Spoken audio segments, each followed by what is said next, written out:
नमस्कार. नवीन इंग्रजी वर्ष 2026 लवकरच सुरू होणार आहे.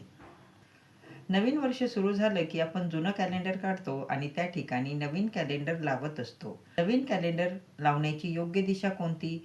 जुनं कॅलेंडर असतं त्याचं काय करावं याबद्दल सांगतोय. आपण वर्ष बदललं की कॅलेंडर बदलतो. दिनदर्शिका म्हणजेच कॅलेंडर आपली वेळ आणि काळ ठरवत असतं. बेडरूममध्ये आणि मुख्य दरवाजाच्या मागे कॅलेंडर लावू नये.